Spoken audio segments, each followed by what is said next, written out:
يردي مانتاي مسوق ما سوق يدقر ما أنكبه قلنينا مرانكيو علادها هذا المار اللوهلي munaasabad lagu maamuusay maalinta dhalinyarada adduunka ayaa maanta lagu qabtay magaalada Garowe ee caasimada Puntland. Munaasabadan oo ay soo qabanqaabisay wasaaradda dhalinyarada iyo ciyaaraha Puntland ayaa waxaa ka soo qayb galay madaxweynaha Puntland Saciid Cabdullaahi Dani iyo qaar ka mid ah golayaasha dawladda.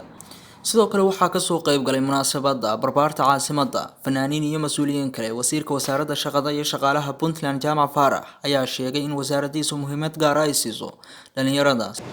runtii ujeedada loo leeyahay maantana waxa weeye in la muujiyo ama la aqoonsado doorka ama kaalinta dhalinyaradu ay ka qaadan karaan ama ay ku leeyihiin horumarka waddanka.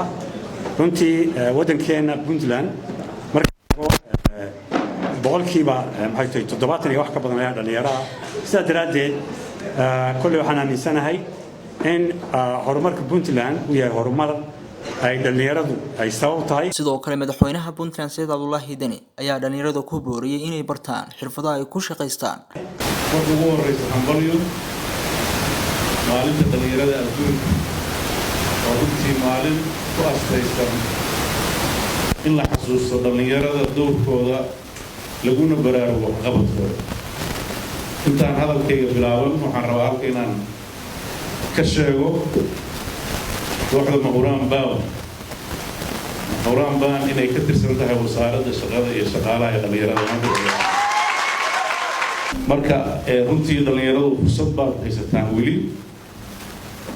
waxaan runtii dawladdan aan anigu madaxda ka ahay muhiim bay u tahay dhalinyarada maxaa yeelay boqolkiiba 75 haddii dhalinyaro yihiin mas'uuliyadana saaran boqolkiiba 75 marka oo dhalinyarada. laakiin idinku waxaad tihiin jiil soo kacay fircoon. waxaad u baahan tihiin in wax la baro, waxaad u baahan tihiin in si wanaagsan la qoodiyo, waxaad u baahan tihiin shaqooyin la abuuro, waxaad u baahan tihiin in la maaweeliyo. soo saas ma weerada waxaad dawladdu inay door iska saarto ciyaaraha haday noqon lahayd suugaan mararka qaarkood fariimaha inay sheegta.